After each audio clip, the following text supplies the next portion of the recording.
영국의 어느 고요한 해안 마을, 짙은 안개와 거센 파도 소리 속에서 나는 과거를 회상한다. 이름조차 밝혀지지 않는 나는 젊고 수줍은 여성으로 부유한 미국 부인의 하녀로 일하던 시절, 프랑스 몬테카를로의 호텔에서 한 남자와 운명처럼 마주친다. 그 남자는 바로 막심 드 윈터, 영국의 유명한 명문저택 맨덜리의 주인이며 얼마 전 사랑하는 아내 레베카를 잃은 채 깊은 상실에 빠져 있던 인물이다. 처음에는 신분의 차이와 주변의 시선을 의식했던 나였지만 막심의 진심 어린 관심과 애틋한 구애는 그녀의 마음을 점차 열게 만든다. 급하게 시작된 사랑, 그리고 마치 운명처럼 맞이한 결혼. 그녀는 자신이 더 이상 하녀가 아니라 맨덜리의 새로운 안주인이 되었다는 사실에 어리둥절하지만 설렘과 두려움이 뒤섞인 마음으로 영국으로 돌아간다. 그러나 막상 도착한 맨덜리는 그녀에게 따뜻한 보금자리가 되지 못한다. 장엄하고 아름다운 저택은 겉으로는 위풍당당했지만 그 안에는 이미 세상을 떠난 레베카의 그림자가 짙게 드리워져 있었다. 사용인들은 여전히 레베카를 기억하며 특히 가정부 댐버스 부인은 레베카를 신성시하며 새로운 부인을 은근히 무시하고 때로는 노골적으로 모욕한다.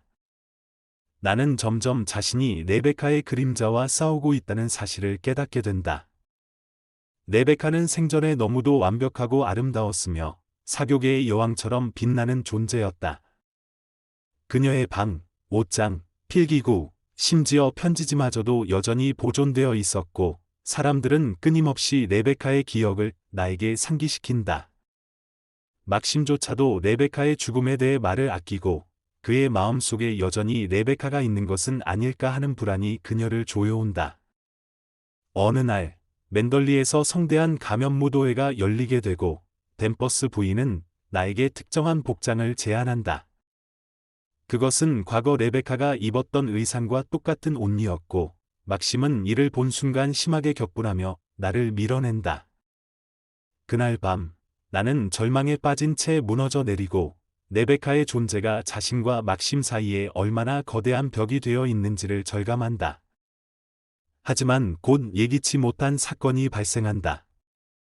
근처 해변에서 침몰한 보트가 인양되고 그 안에서 레베카로 추정되는 시신이 발견된다. 이는 과거 막심이 주장했던 레베카의 죽음 경위와 모순되었고 경찰 조사가 다시 시작된다. 마침내 막심은 나에게 충격적인 고백을 털어놓는다. 그는 레베카를 사랑한 것이 아니라 그녀의 가식과 냉소, 잔인한 본성에 시달려왔다고 한다.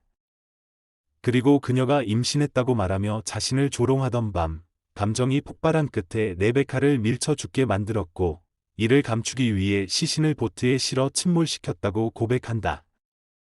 이 고백은 나에게 놀라움과 충격이었지만 동시에 그녀는 이 고백을 통해 처음으로 막심의 진심을 느낀다. 그는 레베카를 사랑하지 않았고 오히려 증오했던 것이다. 이제야 나는 진정한 아내로서 그리고 동반자로서 그와 함께 설 수 있다는 확신을 갖게 된다. 법정은 막심의 고해 살인을 입증하지 못했고 사건은 자살로 종결된다.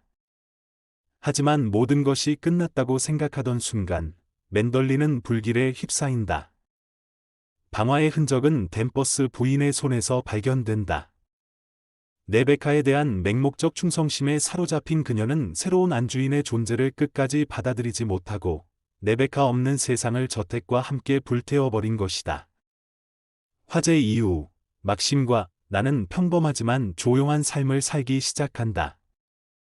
그러나 나는 여전히 꿈속에서 맨덜리를 회상하며 그 저택이 주는 공포와 슬픔, 그리고 레베카라는 이름 아래 짓눌렸던 자신을 떠올린다. 그렇게 이야기는 눈에 보이지 않지만 짙게 남아있는 과거의 흔적 속에서 나의 성장과 변화, 그리고 사랑의 진실을 담아낸다. 영화 레베카는 단순한 미스터리 스릴러를 넘어 인간 내면의 정체성과 불안, 그리고 사랑이라는 감정의 이면을 탐색하는 걸작이다. 알프레드 히치콕 감독은 이 작품을 통해 보이지 않는 존재, 즉 살아있는 사람이 아닌 죽은 사람의 기억이 어떻게 현재를 지배하는지를 시각적으로 완벽하게 구현해냈다. 우선 이 영화의 핵심 키워드는 부재의 존재감이다. 레베카는 단 한 장면도 직접 등장하지 않지만 모든 등장인물들의 사고와 감정, 행동은 그녀의 그림자 아래에서 움직인다. 그녀는 죽었지만 맨덜리 저택 곳곳에 살아 숨쉬며 새 안주인의 자리를 끝끝내 허락하지 않는다.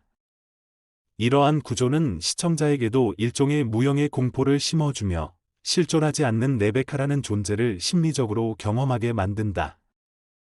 이러한 레베카의 존재감은 특히 가정부 댄버스 부인을 통해 극대화된다. 댄버스는 거의 광신적인 집착으로 레베카를 숭배하며 그녀를 신성한 존재로 떠받든다. 그녀는 새 안주인인 나를 일종의 침입자처럼 대하며 은근한 조롱과 방해를 지속한다. 하지만 댄버스 부인의 행동 이면에도 외로움과 상실, 그리고 변화에 대한 거부감이 숨어 있다. 그녀는 레베카와 함께했던 시간을 절대적인 기준으로 삼고 있으며 그것이 사라지는 것을 받아들일 수 없어 결국 파괴를 선택한다. 나라는 이름조차 없는 주인공은 여성 정체성의 흐릿함을 상징한다. 그녀는 처음부터 존재감이 약하고 타인의 말과 행동에 휘둘리는 인물이다. 하지만 이야기가 전개되면서 그녀는 점차 자신만의 자아를 찾아가고 레베카라는 절대적인 이상을 넘어서게 된다. 남편의 고백을 통해 진실을 마주한 순간 그녀는 더 이상 주눅든 소녀가 아니라 막심의 진정한 파트너로 자리하게 된다. 이 과정은 단순한 로맨스가 아니라 한 여성의 심리적 성장을 의미하며 결국 관객은 그녀의 변화에 감정이입하게 된다. 막심 드 윈터는 전통적인 남성상과는 조금 다른 위치에 있다. 그는 겉으로 보기에는 강인하고 냉정하지만 실제로는 깊은 죄책감과 상실에 시달리는 인물이다. 그가 레베카를 죽인 것이 단순한 살인이 아니라 감정의 폭발이라는 점은 중요하다. 그는 끊임없이 레베카에게 휘둘렸고 자신의 자존감과 명예마저 훼손당하며 극한으로 몰린 결과 비극적인 선택을 하게 된다. 이는 단순히 악인의 범죄로 해석되기보다는 인간이 감정에 지배당할 때 벌어질 수 있는 비극으로 이해할 수 있다.